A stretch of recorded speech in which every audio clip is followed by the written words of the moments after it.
इस पथरीले इलाके में हर साल सर्दी के दिनों में एक दो नहीं बल्कि सैकड़ों अजगर आराम फरमाते हुए आपको नजर आ जाएंगे। लगभग 7 हेक्टेयर से अधिक क्षेत्र में इन अजगरों का जमावड़ा पर्यटकों को भी आकर्षित करता है। बताया जाता है कि ठंड में जब तापमान निरंतर गिरता है तो इन अजगरों को अपने शारीरिक तापमान को संतुलित रखने के लिए बाहर आना पड़ता है और लंबे समय के लिए ये बाहर गर्म पत्थरों में ये धूप सेकते देखे जा सकते हैं। ग्रामीणों का मानना है कि इस गांव का नाम भी इन्हीं अजगरों से पड़ा है, जहां हर साल सैकड़ों पर्यटक भी पहुंचते हैं, लेकिन पर्यटन की दृष्टि से कोई कार्य अब तक नहीं किया गया है, जबकि ये इलाका कान्हा से लगा हुआ है।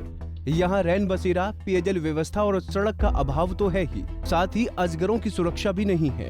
एक ऐसा स्थान है हमारे मंडला जिले का जहाँ पर बहुतायत मात्रा में अजगर मिलते हैं। ये राक पाइथन है और यहाँ की चट्टानों में जो सरंध्रता है और वहाँ का जो पर्यावरण है, पारिस्थितिकी तंत्र है, उस आधार पर सबसे ज़्यादा अजगर दादर में मिल रहे हैं।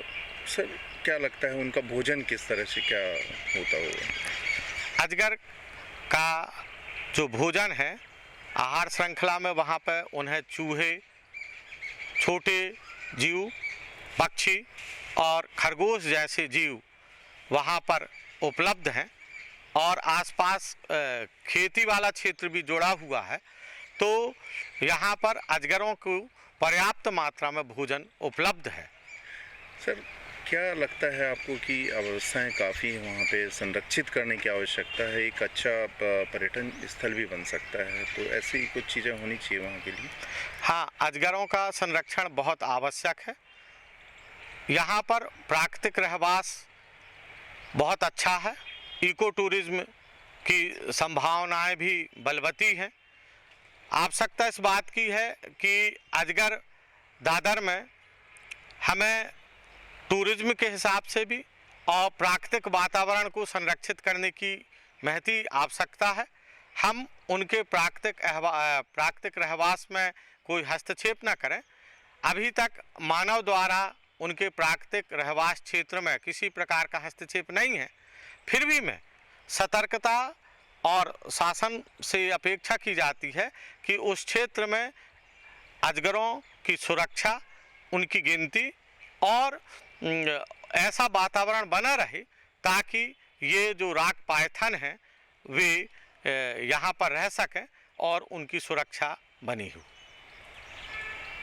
कान्हा के बाद हम यहाँ पर आए और काफ़ी अच्छी जगह थी, हमें बहुत सारे अजगर देखने मिले और यहाँ आने की जो रोड है वो कच्ची रोड है, अगर वो डेवलप हो जाए तो काफ़ी आसान हो जाएगा। ये एक बहुत अच्छी टूरिस्ट प्लेस है जो डेवलप होनी चाहिए और कान्हा के बाद लोग आसपास घूमने के लिए जगह ढूंढते हैं, तो ये एक बहुत अच्छी जगह है घूमने के लिए। Thank you. पिछले कई वर्षों से इस क्षेत्र को अभयारण्य बनाने की कवायद जारी है, लेकिन अब तक वन विभाग आश्वासन मात्र दिया जा रहा है। वन विभाग के अधिकारियों का कहना है कि इसे अभयारण्य बनाने के लिए शासन को प्रस्ताव भेजा गया है। कान्हा नेशनल पार्क के करीब है यह अजगर दादर, जहां सैकड़ों की संख्या में अजगर दिखाई देते हैं। यह स्थान कान्हा नेशनल पार्क के करीब है, इसलिए यहां पर्यटक भी पहुंचते हैं।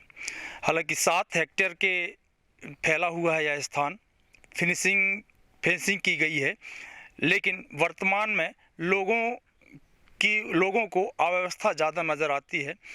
ना ही यहाँ अच्छी सड़क है और ना ही उचित पेयजल की व्यवस्था। शासन प्रशासन को लगातार अव्यवस्थाओं के बारे में बताया गया, लेकिन आज तक अव्यवस्थाएं दुरुस्त नहीं की गई। पंजाब केसरी के लिए मंडला से अरविंद सोनी।